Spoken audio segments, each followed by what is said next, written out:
আসসালামু আলাইকুম। একটু ভাবুন, কৃতজ্ঞ হন এক ও অদ্বিতীয় সেই সত্তার প্রতি। জীবনে পাওয়া না পাওয়া হিসাব মেলাতে মেলাতে আমরা ভুলেই গেলাম আমাদেরকে কী বা কোন উদ্দেশ্যে আল্লাহ তাআলা সৃষ্টি করেছেন। আমাদের সৃষ্টিকর্তার শুকরিয়া আদায় না করে আমরা কেবল তার কাছে চেয়ে গেলাম পক্ষান্তরে তিনি কেবল আমাদেরকে দিয়েই গেলেন। হাজারটা নিয়ামত দিয়ে যিনি আমাকে বাঁচিয়ে রাখলেন, দিন শেষে আমার মনে হলো না এত এত নিয়ামতের উৎস যিনি, তার শুকরিয়া আদায় করা উচিত। কার উপকার করে খুব সহজে অভিযোগ করে ফেলি আমরা। মানুষ মানুষের প্রতি কৃতজ্ঞ থাকে না, অথচ আমরা ভুলেই গেলাম যে রব আমাদেরকে হাজার হাজার নিয়ামত দিয়ে বাঁচিয়ে রাখলেন, তার প্রতি আমরা নিজেই কৃতজ্ঞ না।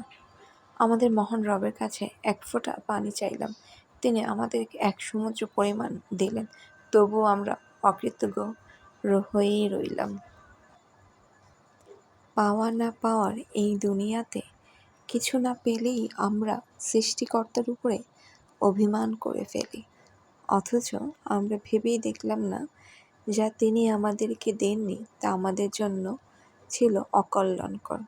তৎপর সব কিছু ভেবে আমরা কৃতজ্ঞ হওয়ার চেষ্টা করলাম সেই রবের প্রতি যিনি আমাদেরকে সৃষ্টি করেছেন অতি উত্তম আকৃতিতে, অগণিত নিয়ামত দিয়ে আমাদেরকে বাঁচিয়ে রাখলেন, যিনি সঠিক সময়ে সঠিক উপায়ে আমাদের চাওয়া পাওয়ার থেকেও উত্তম কিছু আমাদের দান করেন।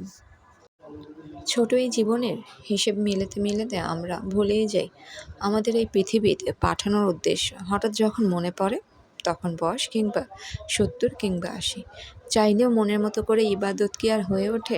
তাই সময় থাকতেই আল্লাহর রহমত নিয়ামত এর জন্য কৃতজ্ঞ হওয়া উচিত।